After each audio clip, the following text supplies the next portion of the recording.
বিসমিল্লাহির রহমানির রহিম। আমি অসুস্থ, তারপরে অসুস্থতা নিয়ে একটু ভিডিও করার চেষ্টা করছি।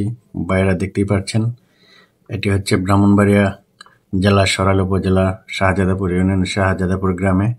দেখেন কি ধরনের একটি ভয়াবহ ঘটনা। বিদ্যুতের মেইন লাইন চিরে তো কিভাবে আগুন জ্বলছে। আগুনটি কিন্তু দীর্ঘক্ষণ ছিল।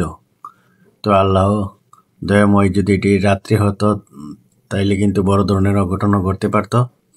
তো দিনের বেলার হওয়াতে মানুষ একটু আল্লাহ রক্ষা করেছে। তো আসলে আমরা বিদ্যুতে যারা কাজ করেন, বিদ্যুৎ কর্তৃপক্ষের কাছে অনুরোধ, এরকম জায়গায় জায়গায় হারা বিচ্ছিন্ন লাইন আছে, এই লাইনগুলো অবশ্যই ভালোভাবে মেরামত করুন। দেখেন আজকে যে ঘটনাটা ঘটছে, হয়তো আল্লাহ রক্ষা করেছে। ইচ্ছা করে আল্লাহ রক্ষা না করলে কিন্তু অনেক কিছু করতে পারতো। এখানে কিন্তু অনেক ঘনবসতি, বাড়িঘর, তাছাড়া গবাদি পশু পাখি বিভিন্ন কিছু আছে। তো জানমালের কিন্তু বড় ধরনের ক্ষতি হইতে পারতো। যাক, আল্লাহ এরকম একটি বিপদ থেকে রক্ষা করেছে। তো আপনারা দেখেন ভাই, কি যে অবস্থা। আল্লাহ তুমি রক্ষাকারী, তুমি রক্ষা করেছো মানুষকে।